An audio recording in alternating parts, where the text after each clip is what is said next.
Assalamualaikum warahmatullahi wabarakatuh. A'udzubillahi minasyaitonir rajim. Bismillahirrahmanirrahim. Alhamdulillahirabbil alamin. Asyhadu an la ilaha illallah, asyhadu anna Muhammadan abduhu wa rasuluh. La nabiyya ba'da. Allahumma shalli ala sayyidina Muhammad wa ala ali sayyidina Muhammad. Ibadallah, ittaqullah. Ittaqullah wa tuqatih wa la tamutunna illa wa antum muslimun.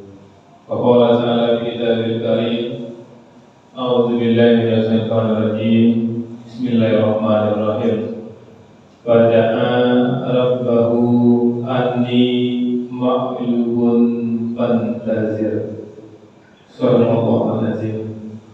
Bapak-bapak, ibu-ibu yang sangat kami muliakan dan anak kami yang kami banggakan, alhamdulillah kita bersyukur kepada Allah kembali dengan izin rahmat Allah menghadirkan kita di masjid ini. Kita bermohon kepada Allah kiranya kehadiran kita di sini benar tetap di sisi Allah Subhanahu Wa Taala, dan kita mohon kiranya Allah selalu memberikan istiqomahan kepada kita, standar salat kita di waktu berjamaah dan di masjid. Dan kita mohon kepada Allah kiranya Allah selalu memberikan hidayah kepada kita sampai kita tinggalkan dunia ini. Amin ya Allah ya Rabbal alamin. Bapak Ibu, seluruh ini kami ingin mengajak kita untuk mengambil iktibar dari kisah Nabi Nuh. Bapak Ibu, firman Allah yang kami bacakan tadi surat Al-Qamar surat ke-54 di ayat 10, di mana di situ digambarkan fada'a rabbahu anni ma'lubun fantazir, dan maka Nuh mengadu kepada Tuhan, rabbahu anni ma'luban fantazir, sungguh aku telah dikalahkan oleh umatku. Jadi Nabi Nuh, Bapak Ibu, kisahnya 950 tahun lamanya Nabi Nuh berdakwah. Luar biasa sabar dan giginya Nabi Nuh dalam berdakwah. Tapi yang didapatkan Nabi Nuh, tidak banyak orang yang mengikuti dakwah Nabi Nuh. Sampai akhirnya Nabi Nuh mengulangkan amanah kepada Allah. Dia merasa kalah, rasanya tidak ada lagi cara agar umatnya bisa mengikuti agama tauhid. Maka Nuh mengadu kepada Allah. Dan kita mengetahui sejarahnya Bapak Ibu, dan tidak hanya umat Nabi Nuh, anak Nabi Nuh sendiri, istri Nabi Nuh sendiri juga tidak ikut agama tauhid, juga tidak ikut dengan dakwah Nabi Nuh. Kemudian menurut kita Bapak Ibu, Allah Subhanahu Wa Taala memerintahkan kepada Nabi Nuh untuk membuat kapal di atas bukit. Dan ini juga ujian Bapak Ibu ya, karena pandangan orang banyak ketika di atas bukit membuat kapal, diperintah membuat kapal dan dari pantai Bapak Ibu. Lebih kapal dari pantai mungkin orang maklum punya suruh dari Allah mau bikin kapal di bukit, itulah ujian baru dengan itu. Tapi pada perintah Allah yang penting populer apapun itu ulang dan masalah Bapak Ibu juga jodoh Nabi Nuh. Kemudian memang Allah kabulkan doa Nabi Nuh, Allah membuatkan banjir dan terjadinya musibah seperti yang kita ketahui, terjadi banjir yang banjir itu menutupi seluruh bumi. Nah ketika itu ada dialog, Bapak Ibu bisa lihat nanti di firman Allah dalam surah Hud Bapak Ibu, mulai dari ayat 36, 37 itu Allah gambarkan dialognya, di mana Nabi Nuh masih berupaya untuk menyelamatkan anaknya. Nah, di situ diceritakan naiklah ke atas kapal ini, dan anaknya tidak mau, masih bertahan yakin anaknya bisa selamat dengan cara anaknya. Begitu mampu dan sombongnya anaknya, nampak ayat seperti itu, dia masih yakin selamat dengan cara dia gitu. Tapi Nabi Nuh tetap mengajak anaknya untuk naik ke atas kapal. Dan ketika naik ke atas kapal Bapak Ibu, apa yang dilakukan Nabi Nuh? Wa qala kabu biha bismillahi majriha wa mursaha inna rabbi la ghafurur rahim. Itu berdasar dia dalam surah Hud ayat 41. Dan dia berkata, ya Tuhanku, dengan nama-Mu ya Allah, kami dengan bantuan-Mu ya Allah, inna rabbi la ghafurur rahim, sungguh Engkau Maha Pengampun. Jadi ini juga Bapak Ibu, apa iktibar yang bisa kita ambil dari kisah Nabi Nuh ini Bapak Ibu?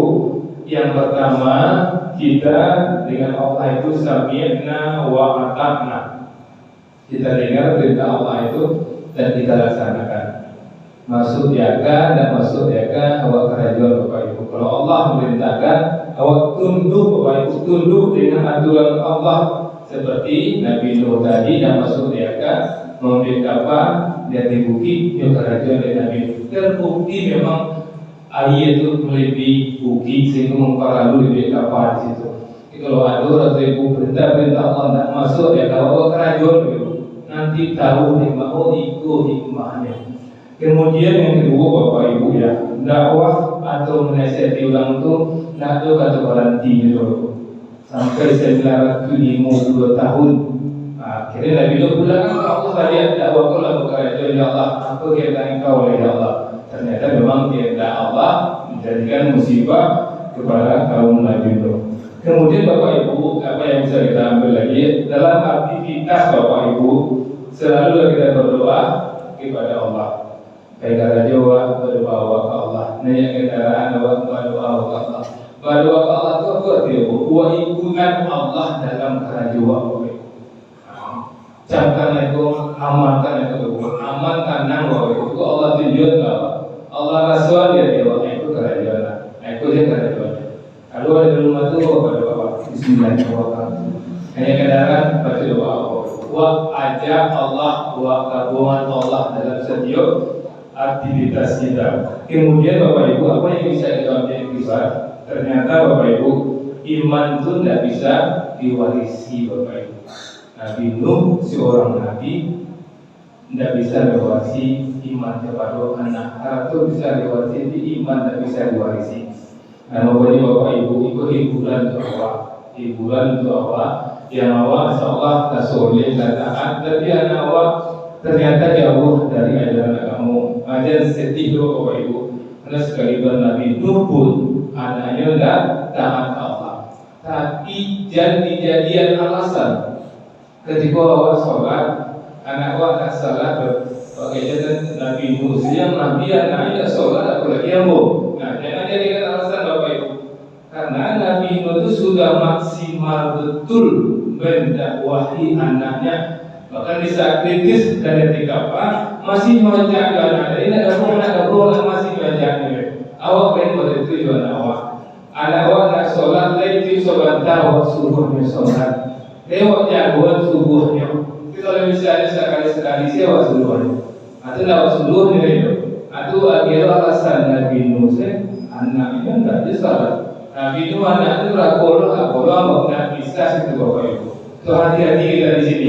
Nabi Nuh betul-betul maksimal dengan anaknya, baru Allah lihatkan ternyata hidayah itu memang Allah yang punya. Jadi Bapak Ibu, kami mengajak diri kami dan kita semua, marilah kita jadikan kisah Nabi Nuh ini kisah nyata, menjadikan ibad bagi kita bahwa anak kita itu adalah aset berharga bagi kita, aset dunia kita, aset akhirat kita. Maka maksimal kita mengajak anak kita Bapak Ibu. Kalau sudah maksimal, yakin kita maksimal anak kita ajak. Kalaupun hidayah belum ada sama dia, kita insya Allah akan selamat nanti di akhir. Tapi tetap doakan Bapak Ibu. Kalau sudah tidak bisa itu melawannya, kalau kejadian melawan kawan mungkinlah habis tak Bapak Ibu. Bulan Allah seperti Nabi Nuh yang bulankan Allah, anak bulan wajah, anak bulan politik ya Allah, anak bulankan engkau ya Allah. Berharap kami ya Allah, adilah hidayah anakmu ya, tuntunlah dia anakmu. Dan Allah mengizinkan Bapak Ibu di ayat-ayat pengajian, takutlah kamu meninggalkan generasi yang lemah, maka bertakwalah kamu. Ketika anak kita memang sudah rasa tidak bisa diperbaiki, maksimalkan takwa dulu. Maksimalkan ibadah Bapak Ibu. perlu satu hari 1 juz, perlu satu hari 1.000 berlimpah, perlu satu hari banyak sholat.